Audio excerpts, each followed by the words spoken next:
do my best. Awesome. Hi everyone, Howard from StartupRemarkable.com here. I have an awesome guest, a bit of a legend back in Ireland, Paddy Cosgrave with me. He is number 26 in Wired's top 100 most influential people this year, and he's founder of a very influential group in America, an event called Founders, which has people from the head of Sky, Twitter, and Bono go to those events. And today I'm going to talk to him about how to build an influential community, and also the science of how he builds the buzz around these events that he runs. Paddy, good to see you here in London. See you too, Howard. So, first of all, a guy from Dublin, right? How do you build one of probably the most influential communities in the world, over in America, that has some of the most influential business people wanting to attend? How do you do it? Well, I think most things is a huge amount of luck. 18 months ago, I really hadn't run anything in terms of founders. I'd never really been a founders before, and it was October 2010, which is 19 months ago. Was the very first founders, and it just started as an idea that I guess resonated with a lot of people, which at the time was there are fantastic events that bring together founders and entrepreneurs of incredible companies from all over the world. Those events are almost always regionally focused. So there'd be a great event in the States and bring together brilliant people, but they would almost overwhelmingly be American. Then there'd be some great events in Europe, and they bring together some great people, and they'd be overwhelmingly American or European. And the same might be the case in India or China. There was nothing that was kind of massively global. And founders just what was that, and it kind of snowballed for lots of different reasons, and has become what it's become. And there's two parts to it. The first part is inviting the right people. It's always very hard, persuading the first person to commit, and then once somebody's committed, then it's easier to get the next two, and then it just keeps on going. So how do you get the first person to commit? Well, I think the backstory to it is kind of curious, and it's kind of revealing in that it takes an enormously long time, and that probably took 4 or 5 weeks on one person to persuade one person to tentatively say okay. Can you tell me who that is? So that was Nicholas Sandstrom. Okay. Scott. He really was the first person. And it was an incredible thing for him to do, because there was no event before. There was, in effect, we had no name. It had never happened before. But I think a lot of entrepreneurs understand that they started out from nothing. Yeah. Events at some point have to start out from something. And so it started from there. He was an unbelievable person to get first. And then it kind of went from there. So how did you reach out to him, Paddy? I just emailed. Just literally. I think most people believe that person just must get so many emails. About the one thing I'm asking him to do, which is come and speak. But in reality, sometimes they don't. And these guys sometimes love the idea of going to speak in a high school or even a primary school, because some teachers ask them, and they feel, that they're. In many cases, these entrepreneurs 3 years ago, 4 years ago, 5 years ago, 2 years ago, 1 year ago were broke. They were living out of a tiny box apartment. They living out of a suitcase. And they really, they don't have any airs and graces about themselves. And they're very giving in terms of giving back to the community. So sometimes I think, wherever you are in the world, whether you're on a tiny island in the northwest of Scotland, northeast of Scotland, or in Dublin, or in somewhere in the United States or in Brazil, you should just reach out to these guys. And all of them are so accessible, because the majority of them are on Twitter, or they're on Facebook, or their emails are usually publicly available. And you need to, don't write a big email, just keep it very short and sweet, just like 3 sentences. What specifically are you asking them? And if they want to find out more, somebody will get back in touch with you, and that's the starting point for the conversation. You got to start the conversation, pique their interest, and you also got to accept that. I guess most of them probably won't be able to do it. But there are hundreds of amazing tech entrepreneurs out there, so spread your net wide. And And once you get one, then you can kind of use social proof to, I suppose. Yeah, I guess so. And I think So the Dublin Web Summit kind of started in 2010. Yeah, I was at the very first one.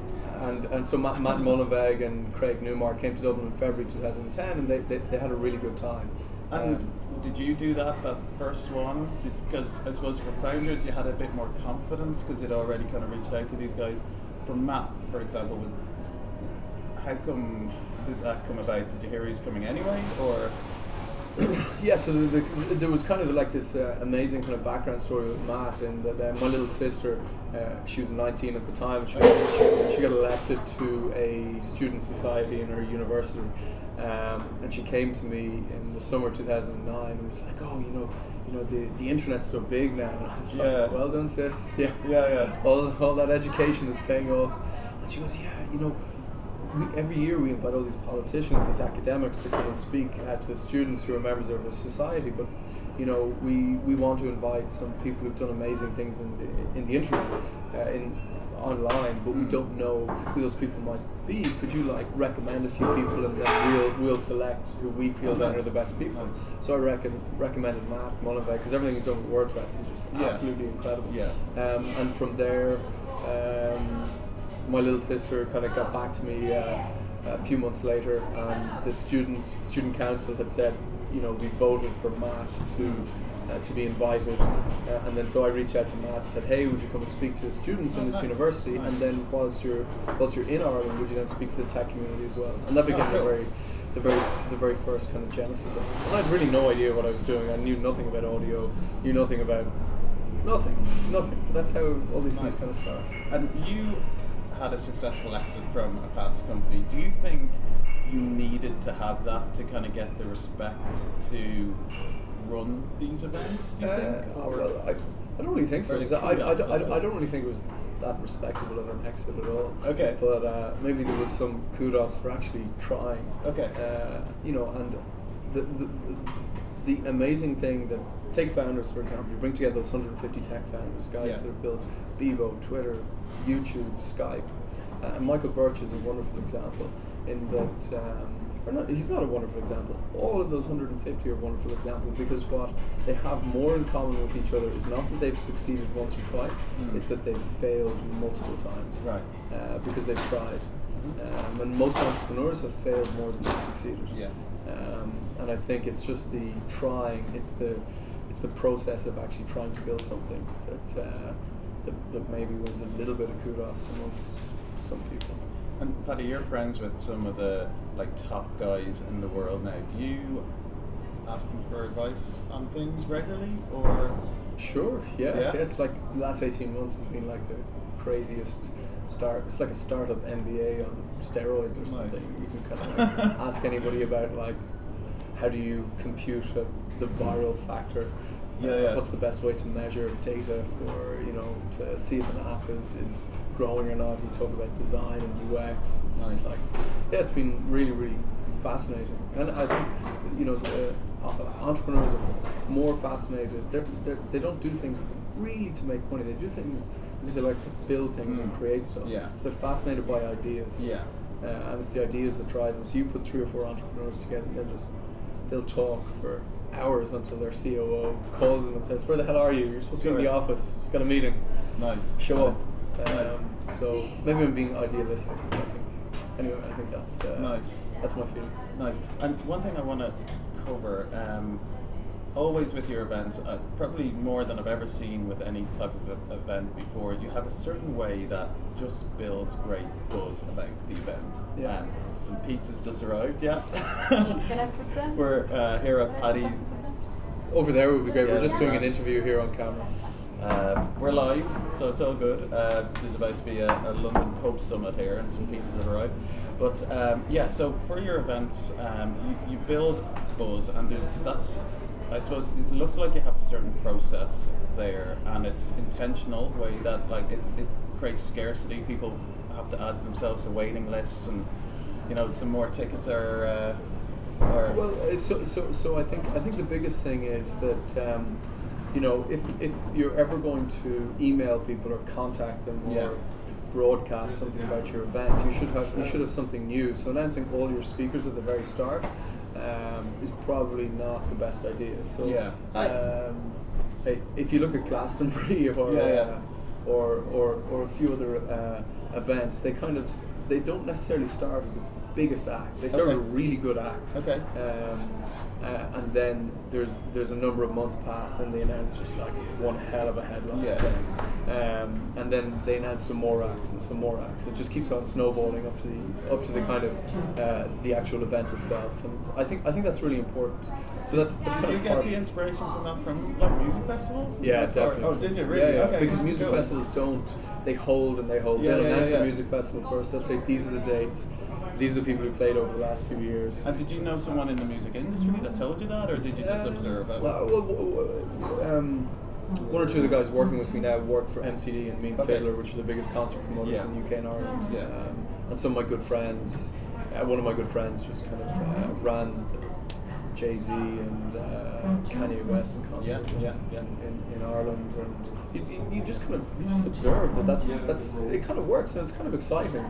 You know, if you announce kind of 90 speakers, it's almost kind of meaningless. How do you kind of get through that? So you kind of announce key speakers at different moments. So you announce some interesting engineers, then you announce some interesting designers, then you announce things that resonate with different parts of the community. And that kind of builds momentum. Awesome. Oh, but the interesting thing is that most people, you know, if you look at the data, so you go on Google Analytics and you look at the page that most people visit before buying a ticket or registering, and it's not the speakers. The speakers are amazing, but people go because other people are going. Because people want to network, so they'll fly to Dublin or fly to London to avoid 7 or 8 other flights and a huge amount of scheduling. So they can do 7 or 8 back-to-back meetings. So they look at the attendee list, they scan down through, and they go, "Wow, there's a lot of good people going.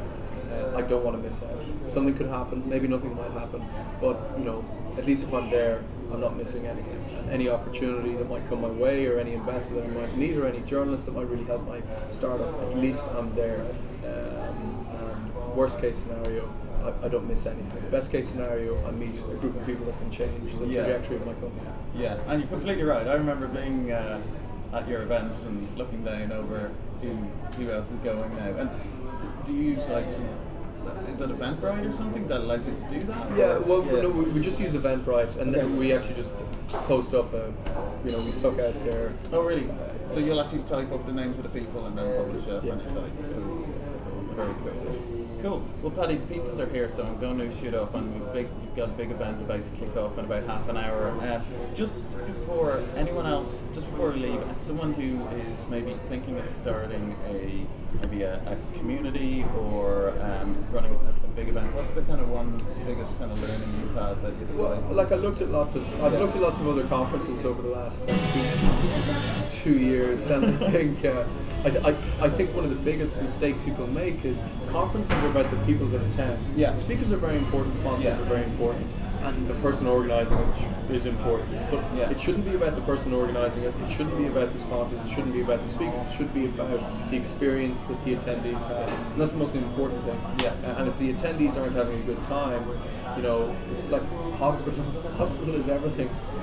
It's all about the patient. Schools are all about the pupils. It's not really about the teachers. And conferences are exactly the same. Events are the same. Communities are the same. It's about the people. You've got to care for the people and make sure they've got have a good time. And that's it. Cool. Awesome. Paddy, before you go, where will we find you on the web? Websummit.net. Websummit.net and f.andrews.com. Awesome. Thanks, Paddy. Thanks a million. All right. See y'all.